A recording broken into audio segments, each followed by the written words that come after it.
Jeff, right here in the middle.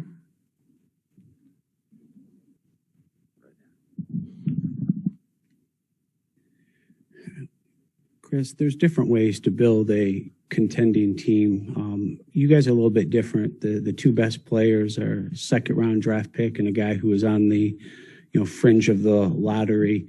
Do you consider the good fortune, and maybe at what point in your career did you start to conceptualize that you could become an all-star and a top player on the team? As far as building the team, I think you got to give credit to John Horst over the years. Adding pieces, that he felt that could be great building blocks for us going forward. Started 5-6 years ago. We've been in the conversation for about 3 or 4 years now with the pieces that he's brought in, the people that he's brought in to allow us to help us keep working and growing our game. And then for me being an all-star, I think that's been a goal of mine since I came into the league. You could say as a kid growing up, you always want to be an all-star, you want to be a champion.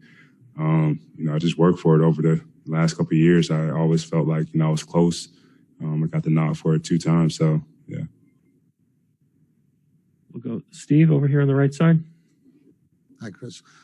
Given how cool and collected you play, at least it's the perception that people have watching you from the outside, what do you make of a guy like Bobby Portis, who plays so hot and so emotional? Do you marvel that he's able to sort of do the things he does or stay effective while being that wound up and demonstrative? I love it. I mean, it gives everybody energy. Sometimes you need a guy that's going to scream and yell to get you going sometimes. Bobby's been great all year. He's been incredible for us. He's always been ready whenever his number is called. There's been some times when, he hasn't been playing and then he comes in, gives us the spark that we need. And then there's sometimes when he's that regular rotation guy for us and it's causing problems for other teams. I mean, you'd played against him before he became a teammate. Did you have questions about what this guy was like? I mean, he's very animated and got the crazy eyes and all that. Did you take a while to get used to him? Nah. I mean, I've been around plenty of guys like that before. I mean, I don't understand why people think it's a bad thing to yell and scream or flex. And, sometimes I feel like that on the inside. I just don't do it. Some guys have the courage and, the confidence to do it. That's what we love about him. He's himself at all times. Eric, over here. Hey, Khris. Just the idea of defending Chris Paul. He's going to be so good in that pick and roll. What have you guys kind of picked up in these 3 games about doing it, how to make it more difficult and kind of deal with that? Yeah, just not letting him be as comfortable.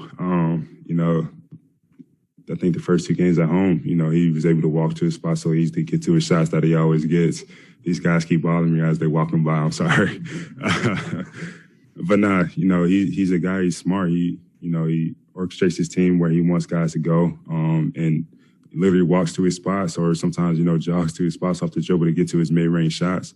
I think Drew's been doing a great job of, making it a little bit harder on him, not allowing him just to walk down to those spots where he's so comfortable. You are someone that people say move at a slower pace, right? Like offensively, you're going to do those same things.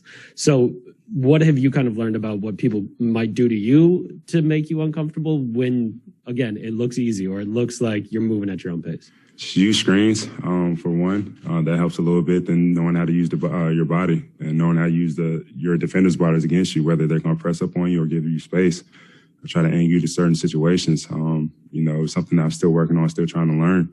But that's what, I love about this game. There's always something to work on. There's always something you can see in film. Jim in the second row. Hey, Khris. Giannis said the other day that it was probably your 3rd year together that you guys moved beyond the practice and the day-to-day, on-court competition to sort of the off-court bond and the friendship. I guess, would you agree with that? And then, I don't know, what does that kind of mean, I guess, as you've gone on, that it went beyond just the scratching and clawing of the one-on-ones to something deeper? Yeah, it just shows that, we grew, as players and as a team that, we didn't no longer have to beat each other up during practices to make each other better. Now it came to, okay, how do we win a game together? We were on separate teams back then practicing, going against each other. Now we're on the same team because we need that chemistry to form so we're able to go into a game and, play together and coexist out there at the same time. Is there still though that element of like he was just in here talking about trying to get better. You've talked about adding things to your game of when you get together again in a camp or something, and maybe there's something he does a little better that you're like, wait a minute, I still want to be better. You know what I mean? Like, is there still that though when you get on of trying to, I don't want to say one up one another, but still go at, I'm trying to think of it, like go at one another or still have like, wait, no, I'm still pretty good. I can still get over on you today. If I know we're still confident players. I mean, he could be right here. I'll tell you I'm better than him. You'll say the same thing. That's just who we are. That's why we love each other so much. But at the same time, we have two totally separate games where he adds one thing to his game that I know I'm not going to be able to do. Maybe he'll be able to do some of the things I can. But it's not a competition thing with us. We just want to be better. We want to be the best players that we can. Peter, to you on Zoom. Next question will be from David Aldridge, followed by Cassidy Hubbard. Chris, how you doing, man? Good.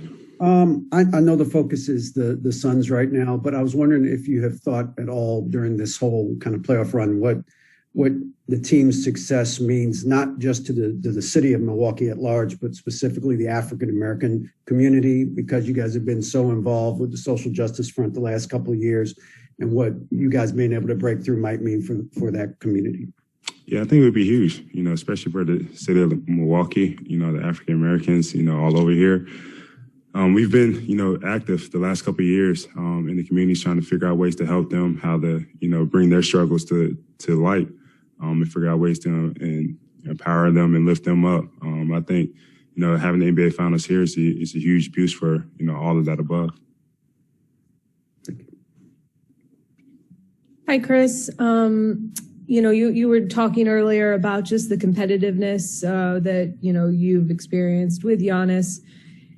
Giannis said, after hurting his knee that, he thought he was out for the year. And so just being back out on the court, he's grateful to be out there. And he just has this in the moment mindset right now. Do you feel that about him, that, he keeps saying, I'm just trying to enjoy myself. I'm just trying to have fun. Do you feel a difference in his mindset and how he's, trying to approach each day during these finals? For sure. I mean, I think he's at the point where he's, not taking, any day or any moment on this court for granted. Because like you said, he said he thought it was taken away from him a couple of weeks ago, where you start thinking about all the times you held back or you didn't play as hard. And now he got a second chance to come out here and compete on the highest stage. And you could tell he's giving it his all. So Dwayne and then Vince for the last two. Yeah, Chris. Coach was just in here talking about the connectivity on offense and defense helped lead to you guys winning Game 3. Did the extra day help, or is it just playing the Suns 2 or 3 times helped with that? Probably a little bit of both. I mean, when you play a team over and over, you get a feel for them. You watch film, you see the things they're great at. You see the things you have to adjust to. But yeah, I think, over the last couple of days, we had a lot of conversation between ourselves about what we wanted to do out there, how we wanted to cover certain things, certain actions and whatnot. And it's just getting the feel for the other team, and then figuring out what you can do best and how you can use the guys out there to your advantage. Vince in the back. Hey, Chris, it seems like you're on this maybe 10-foot string whenever Giannis is driving, like you're always in his line of sight where he can make an easy pass to you. Just out of curiosity, how long did that take to develop? Because his game is not something that you can say, oh, another guy plays like him. It's so unique. So how long did it take you guys to develop that on-floor chemistry? Not long. I mean, starting off my career, I was mainly a shooter.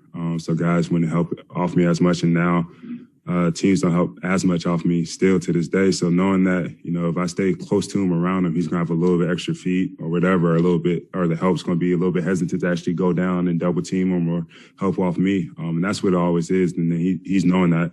Like you said, I'm always in that area. If he gets stuck or he sees that guy come down there, that he's got a guy he could throw it out to that can make a shot and keep the defense honest. Thanks, Chris. Thanks.